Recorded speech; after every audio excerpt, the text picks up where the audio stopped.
Hello বন্ধুরা, আমি সৌমিত্র আছি তোমাদের সাথে। আর তোমরা শুনছো প্রেত ছায়া ইনসিডেন্ট। এখানে প্রতিটি শব্দ উঠে আসে বাস্তবের গভীর অন্ধকার থেকে। আজকে এপিসোড নাম্বার 9-এ শোনাবো দুটি ঘটনা। একটি হচ্ছে হাওড়া ডোমজুড়ের, আর অন্যটি হচ্ছে পশ্চিমবঙ্গেরই একটি গ্রাম।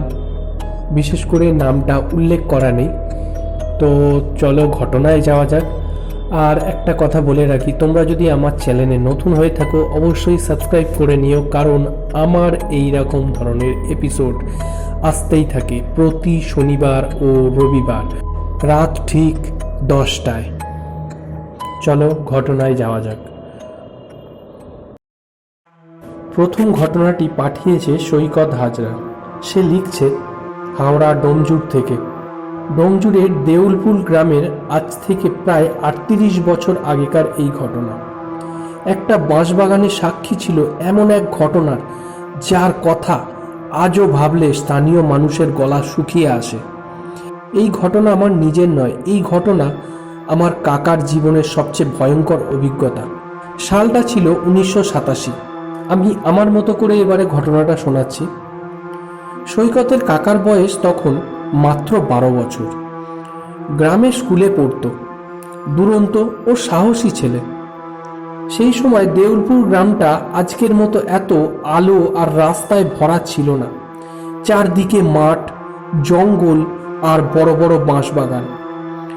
গ্রামের ছেলেদের মধ্যে একটা অভ্যাস ছিল, ঝড়ের রাতে তারা আম কুড়োতে যেত আমবাগানে।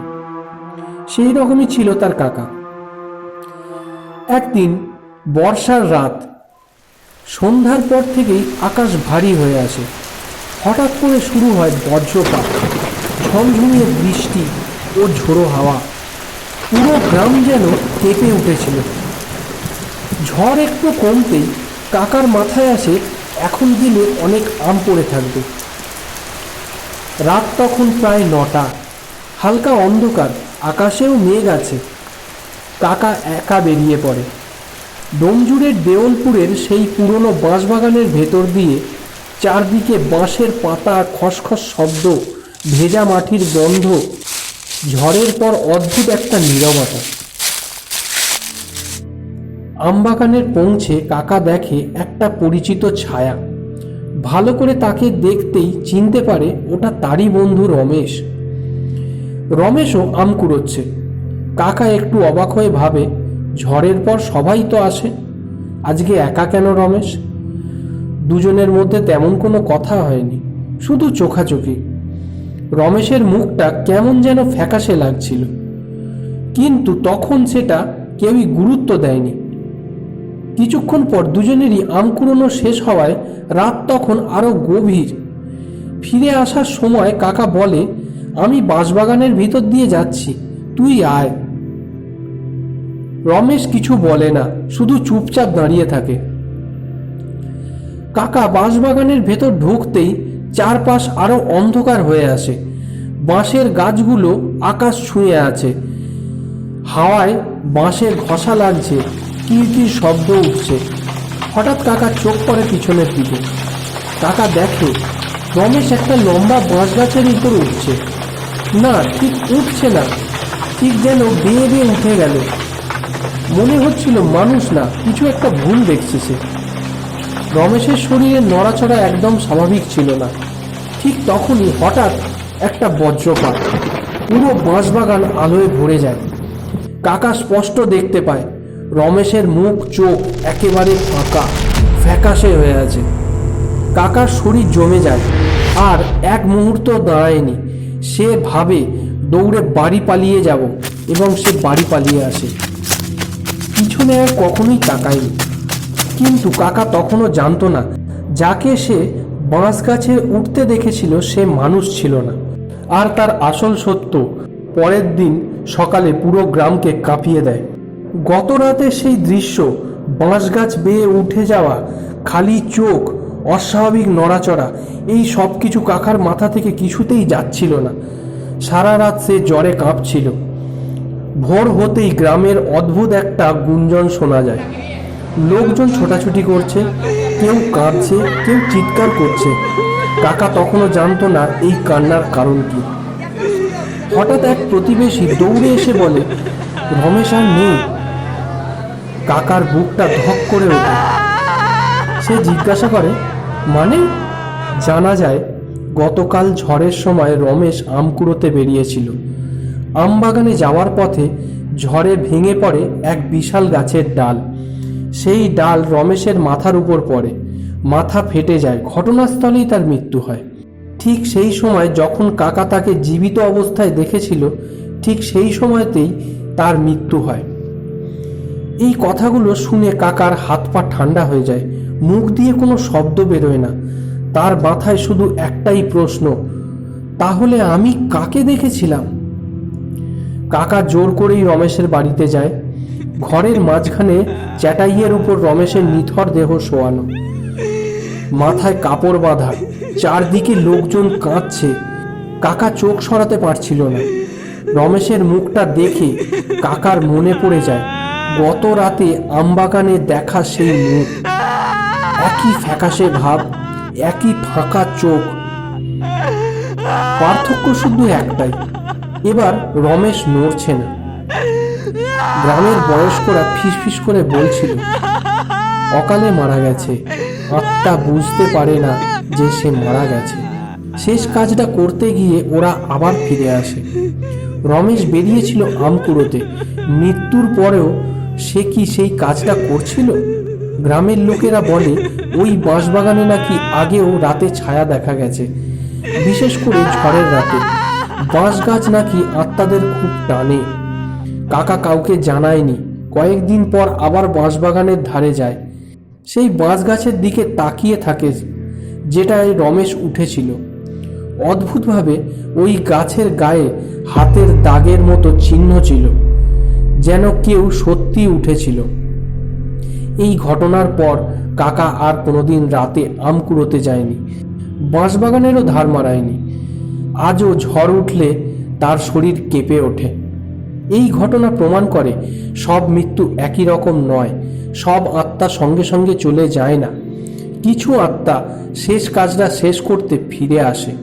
ডোমজুড়ের দেউলপুরের এই বাঁশবাগান আজও দাঁড়িয়ে আছে, কিন্তু রাত নামলেই কেউ আর ওদিকে যায় না, কারণ ওখানে কেউ একজন আজও আম কুড়োয়। ঘটনাটি পাঠিয়েছে সৈকত, তার কাকার জীবনীর সত্য ঘটনা। তো তোমাদের কেমন লাগলো অবশ্যই কমেন্টসে জানাও, আর ভালো লাগলে লাইক করো। চলো চলে যাই পরবর্তী ঘটনায়।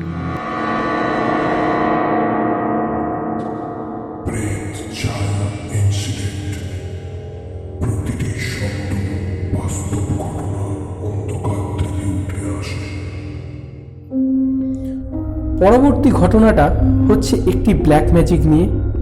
চলো ঘটনাটা শুরু করা যাক।